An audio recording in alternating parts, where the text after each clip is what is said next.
Hey guys, it's MOLOCH here to talk to you today about the 1960 film Psycho. And I really enjoyed this film. It was a really good film. I liked it, but I'm going to talk a little bit about why I liked it and a few things that I didn't think were as good. I'm going to be talking about some major plot points, going to be giving away a lot of spoilers, so make sure you see this film first. Alfred Hitchcock himself went to great lengths to keep the twist of this movie a secret before it was released, so make sure you see this film.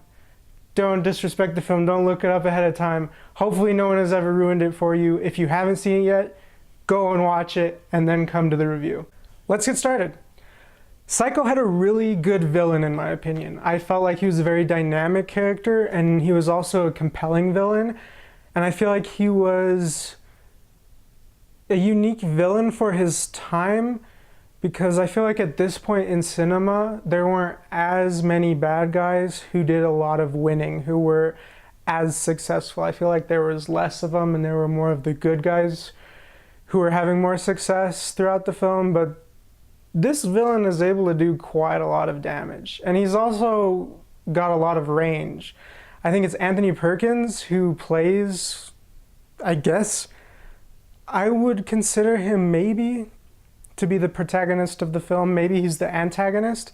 It's kind of hard to tell because of what happens to the characters in the film. A lot of them die. And so I feel like he might be the protagonist all along.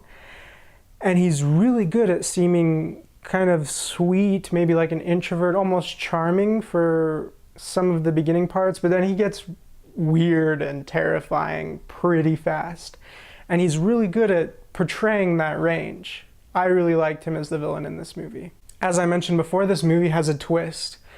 And probably because of all the different movies I've seen and the fact that there's been, from the time I'm making this video, there's been 58 years of cinema since this film was released. And so for me, I didn't know the twist when I watched the film for the first time, and I had a hunch throughout the film that I felt like I knew it was gonna happen, but I was never 100% sure until it was confirmed. And I really liked that about this film, is I was thinking, well, you know, you haven't seen her yet, and this guy seems weird, and you're seeing a lot of him, so maybe, but I didn't know for sure until there's the big moment where you're like, oh, wow, so that was going on. And I love that. I love that there was a good twist that he never gave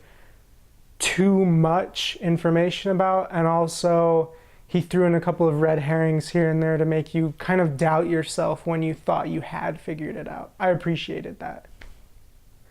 Unfortunately, there's a lot of moments of just really choppy, awkward delivery of lines throughout the film. Sometimes I feel like it almost helps the film because it makes it feel a little bit more tense and kind of nail-biting and frustrating and weird.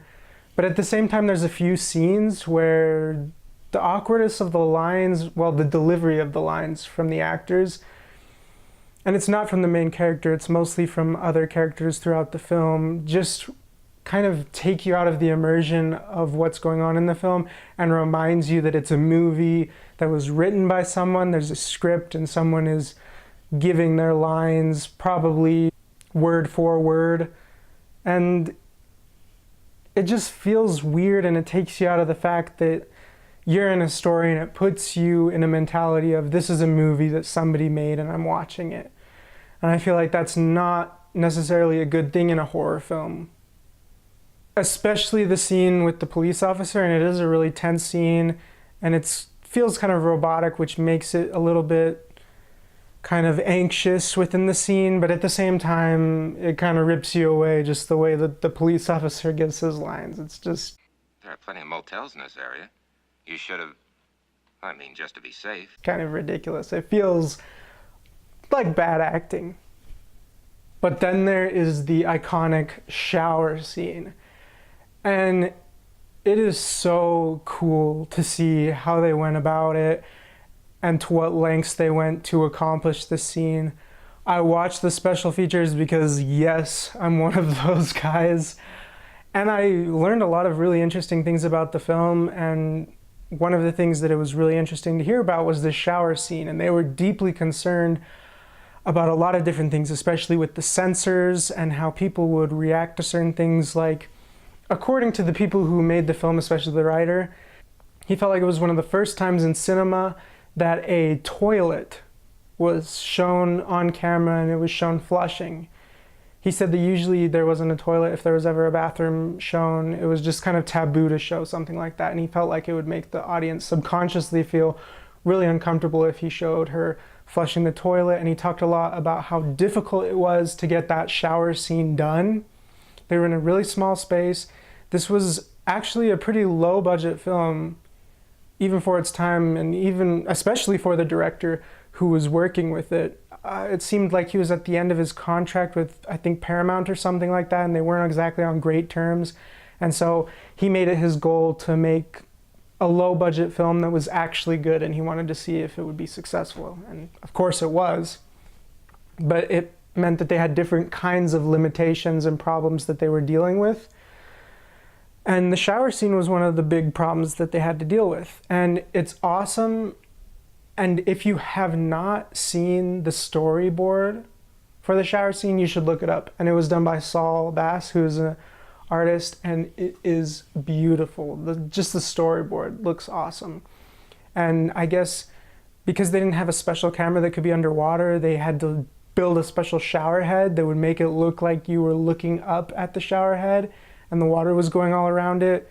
It was just really cool to hear about all the different ways they solve problems that they ran into. I really like that kind of stuff when people do problem solving in their art. I love that. And Saul Bass didn't just work on the shower scene, he also did the title sequence, which, my God, is so beautiful. I love this title sequence in this movie, and I feel like it is modern in a lot of ways. Like, it could still hold up today. There's a few segments where you look at the gray and it's got kind of an interesting grain to it that makes it look a little bit dated in moments, but for the most part, the title sequence is beautiful and it still stands strong to me. I think Psycho has a phenomenal title sequence. Saul Bass is the man. Overall, it was a really enjoyable film, and I really liked it, and I really liked watching it for the first time because I wasn't 100% sure about the twist. But now that I know the twist and looking back on the film, it's still enjoyable, and there are a lot of pretty shots, and I love seeing Hitchcock in the background of one of the scenes during the introduction of the film. And I love hearing about all the problems that they solved and thinking about that while I'm watching the film, and thinking about the fact that the film was ahead of its time in a lot of ways, the things it was willing to show, the violence, the successful villain, a lot of the composition of certain shots. And it's also nice to think about some of the desires of the director that didn't quite make it into the film, and the writer. Like, there was an over the top, there was a shot from the top of the girl after she was murdered, and she would have been draped and she would have been nude, and I felt like some of those things didn't quite make it. And also Hitchcock wanted to start the film with a helicopter shot, but at that time they didn't have the mount necessary and there was too much shaking, and so they weren't able to accomplish the shot he wanted, so they did this kind of pan through the city.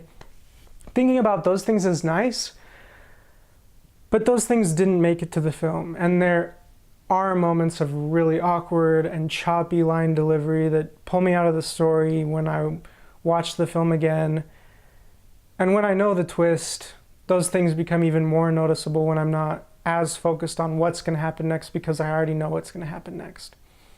And so after the first watch, a lot of the film does get dulled a little bit, but it's still an incredible film, still a good film, especially for its time. I love this film. But because of its shortcomings, I'm going to give this film a 4 out of 5 flies. And I would never hurt a fly, but I might have hurt your feelings with my review. Do you disagree with me? That's totally fine. Go ahead and hash it out in the comments. Tell me I'm wrong. Tell me why you think I'm wrong. Go for it. Make sure you subscribe and you keep looking out for new videos. And remember that as soon as I get to 1,000 subscribers, I'm going to do a giveaway of an Amazon gift card to one of my subscribers. So make sure you subscribe and keep up to date on my videos.